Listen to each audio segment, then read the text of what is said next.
Donald Trump has accused Ilhan Omar of immigration fraud. Now, he didn't explicitly say he was going to take any action, but following this post on Truth Social, many people on X are saying Trump has fired the first salvo in stripping her of citizenship and deporting her. Maybe. We will see if it escalates to that point, but let me read what he said. Trump says Ilhan Omar's country of Somalia is plagued by a lack of central government control, persistent poverty, hunger, resurgent terrorism, piracy, decades of civil war, corruption, and pervasive violence. 70% of the population lives in extreme poverty and widespread food insecurity. Somalia is consistently ranked among the world's most corrupt countries, including bribery, embezzlement, and a dysfunctional government. All of this, and Ilhan Omar tells us how to run America. P.S. Wasn't she the one that married her brother in order to gain citizenship? What scum we have in our country, telling us what to do and how to do it. Thank you for your attention to this matter. Make America great again. Now, I will highlight this article from the Minnesota Star Tribune. For those unfamiliar, this is not a conservative newspaper. And they reported in 2019, new documents revisit questions about Rep. Ilhan Omar's marriage history. Although she has legally corrected the discrepancy, she has declined to say anything about how or why it happened. New investigative documents released by a state agency have given fresh life to lingering questions about the marital history of Rep. Ilhan Omar and whether she once married a man, possibly her own brother, to skirt immigration laws. She's denied these as baseless rumors, but even the Star Tribune says she possibly married her own brother. Why would Donald Trump make this post saying it's her country of Somalia? Didn't she skirt immigration laws? I think it's a reasonable assessment that Donald Trump may make a move to strip her of citizenship, revoke, and deport. Yeah, I mean, look, if it comes out, there should be an investigation. And if it comes out that she did violate the law, no one is above the law. She broke the law. Send her back. I don't care that she's been elected. She has broken the law to attain citizenship. So let's put it like this. If someone defrauds you and tricks their way into living in your basement, like they give you fake documents, or let's say you have a 3-flat. We'll just make it easier. And you're renting out the first floor as a single unit apartment, and they lie on all the documents so they can do it, claim they have a job when they don't. Should you be forced to just let them stay, or should you say, hey, you defrauded me? I don't buy this argument that, they would say like, well, it's pretty dangerous. She was elected. So what? I agree with Phil. If it turns out she defrauded the U.S. government for immigration, then her election is void. That's it. Goodbye. You're not a citizen. You shouldn't. You weren't eligible to be a citizen. Well, I think in her instance, the way Trump's framing it, the rumor, I should say the reporting actually, is that she married her brother so her brother would be granted citizenship. I see. However, if she commits immigration fraud, that does subject her to revocation of her immigration status. That citizenship can be revoked if you are someone who is naturalized. Yeah. How far are we going with this? Well, I mean, all the way? Yeah. I mean, look, if you've broken immigration law, it's like everything else. At some point, you got to be tough on whether you're going to allow violence, whether you're going to excuse murder, whether you're going to allow people to break the law. I mean, the problem is we spent 30 years just letting things slide, on immigration especially, just letting everything go.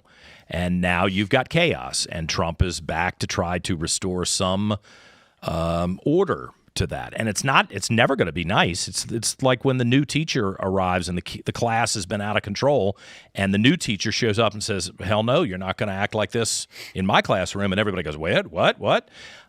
That's Trump. He's cracking the whip and saying, we are not going to allow this anymore. I think that's probably a good thing for us. So I think it's worth mentioning that this truth is coming on the heels of a failed censure vote in the House that would have ultimately stripped Ilhan Omar of her House committee assignments. So she had 2 different House committee assignments. She had some comments about the death of Charlie Kirk, and some people viewed it as justifying it. So Representative Nancy Mace brought forward that censure vote that failed by 1 vote as a result of 4 Republican House members voting against it. So, I mean, this is the reason why Republicans always lose, because Corey Mills is sending out tweets justifying his vote to not censure Ilhan Omar, saying, we may not like or agree with someone with what someone says, but that does not mean we should deny their protected First Amendment right. House Republicans are afraid to wield power. Ilhan Omar is one of the most disgusting members of the House, and the fact that the Republicans weren't able to achieve this censure by one vote. Corey Mills is allegedly trying to avoid censure of his own from the Democrats, and this was kind of a quid pro quo, trying to like save the skin off of his back for alleged improprieties that were coming his way. So like this sort of dirty politics is what helps prevent, these outrageous Democrats, these socialist far leftists in the House from being held to account. So I think Corey Mills has something serious to answer for. And like he wasn't the only Republican, right? It was one of three other. There were four Republicans in total. But here's the thing: Corey Mills is a MAGA firebrand who should be voting to censure Ilhan Omar, but he's using the cover of free speech in the most BS and manipulative way. The issue with this free speech conversation too is that while Republicans and right wingers are principled in their free speech, left wingers are just willing to use it against them. They're not truly against doxing or getting people fired from their jobs. They're just against it when the right is willing to use it against the left. And it's just so sad how weak some of these Republicans in the House are. It seems whenever we get so close, well, it was only these four who really screwed up the vote. I could pull up the names, but it seems there is always a few that prevent them from getting this through. But he is the MAGA firebrand, right? Corey Mills from Florida. He is supposed to be the MAGA guy. And so it's Corey Mills, Mike Flood, Jeff Hurd, and Tom McClintock. Trash. So this is why Ilhan will continue to have committee assignments. A far left Islamist in the House will continue to have her House assignments, her committee assignments because of Corey Mills. I'm confused. Yes. Why didn't Israel just get her removed?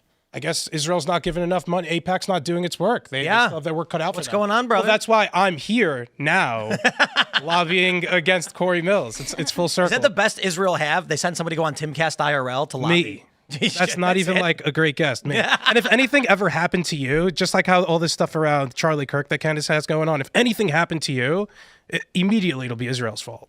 That's why I have a picture of Elaad looking around the corner, staring at me in a creepy way, and it's set to publish the next week. Oh, God. And every week I update it. That way, if anything does happen to me, it'll upload automatically, and then everyone will be like, "Wait, what?" Thinking ahead. Tim did tell me if anything happened to him, I do get to inherit the show, and then we're changing it over to officially Jewcast IRL. It won't be a joke anymore in the chat. But what the hell, Corey Mills? Well, if he's counting we were on that them close. to uphold their agreement, if your supposition is that there's a backroom deal to protect him, I wouldn't count on it. I wouldn't count on it. These people do not honor agreements. And then there was also LaMonica McIver or something from New Jersey where they were in jail yet? No, there was another deal there to prevent that censure from moving forward because of these such slim majorities. You in the House. cannot exist as a nation when you cut political deals with people who break the law in this way. And we have done it for too long. And the argument is always, but we don't want to fight. And it goes back to, what was it? Was it 1876 when our president was chosen by committee and not by election, which it was that ended Reconstruction? Basically, the fear was the Civil War was going to break out again. They couldn't figure out who was actually going to win, and so they compromised. A committee came together and said, let's just decide who the president's going to be. Then we'll all agree not to fight, right? Okay, so in exchange for this person being president, we'll end Reconstruction, and there we go. And from there, this is a country of, I know you broke the law, but if you agree not to come after me, I won't go after you. So at the highest level, you have D.C., a swamp full of swamp monsters breaking the law and cutting backroom deals. You can't function this way. That McIver, she's the one who hit the cop, right? Punched the cop? The ICE agent. Why isn't she in jail? ICE facility. She punched the cop. They're scared to prosecute her. Yep. Yeah. Well, that's when regular people can watch a politician punch a cop and get away with it, they're going to say, I guess the laws are off then, huh? Yeah. And what do you think happens next? Well, I mean, more of the same, more of what we've already got. It's going to intensify. I mean, I would love to see, some reconciliation. I would love to see the temperature cool off because I don't want to see a hot civil war. But we've been taking steps towards that, for the past at least 5 years, 6 years. It's long. It doesn't have to be a reconciliation. It just has to be an agreement that we're all going to obey the same laws. Like, I can't go into a museum that's hung a painting that I don't like, that offends me and my Christian beliefs, and throw red paint on it. And you can't go into the streets of Richmond, Virginia, and throw a rope around a Confederate statue that nobody voted to take down and drag it through the street just because you are offended by those statues. I mean, maybe you have a reason to be offended. That's on you, but we have to obey the law. And that's completely out the window now. I think that this period, which is devolving into civil war, whatever happens, started probably with 2007, 2008. And you could make the argument that it's tied to the what was the act that allowed the mixing of investments? I'm brain farting on this one. The Dodd or whatever it was. Dodd-Frank. Dodd-Frank. There you go. I was gonna say Frank Dodd. I'm like, that's not right. Yeah. So some people argue like that's all policy stuff. 2007 was the ground level, the groundswell political moment where people snapped. And it created a network of global crises that have never been solved. Notably, I was supposed to have a kid in 2008. Traditionally, I was about 22, 23 years old into 2009. That's the age at which people usually have kids. The financial crash happened, and I couldn't afford to do anything, so I didn't.